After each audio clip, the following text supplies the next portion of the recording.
এক হাদিসে আসছে নবীজি আকাশের দিকে তাকাইতেন। এখন আপনারা কোন হুজুরের আলোচনা শুনে আমারে বলতে পারেন হুজুর আকাশের দিকে নবীজি তাকাইতেন, আমিও মাঝে মাঝে তাকামো, সুন্নত পালন করবো, হইতে পারে। আপনি ছাদের উপরে উঠে সুন্নতটা পালন করবেন। কোথায়? রাস্তাতে করেন না, ছাদের উপরে। রাস্তাতে করলে ঝামেলা আছে।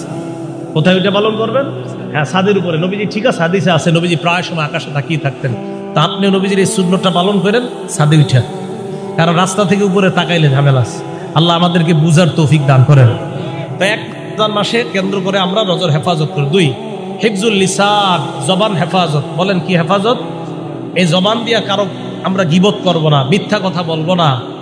নাসাই শরীফের 2233, ওলামারা ছাড়া অন্যরা বলেন কত হয়েছে? 2233 কত হয়? 2233, 2200।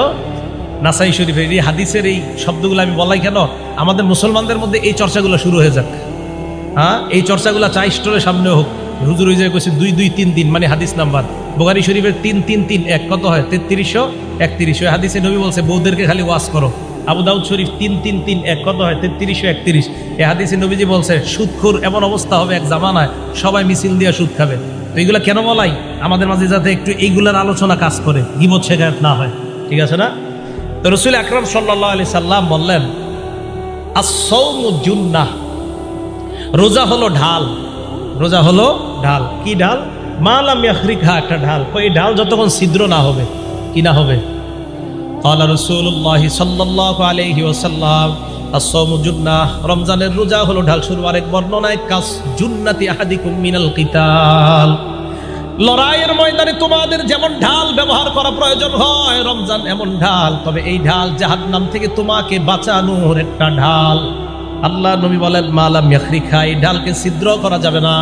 সাহাবারা প্রশ্ন করলেন ইয়া রাসূলুল্লাহ, এই ঢাল আবার ছিদ্র হয় কিভাবে? আল্লাহ নবী বললেন রমজান নামক ঢাল 2 জিনিসের মাধ্যমে ছিদ্র হয়ে যায়। জোরে বলেন কয় জিনিস?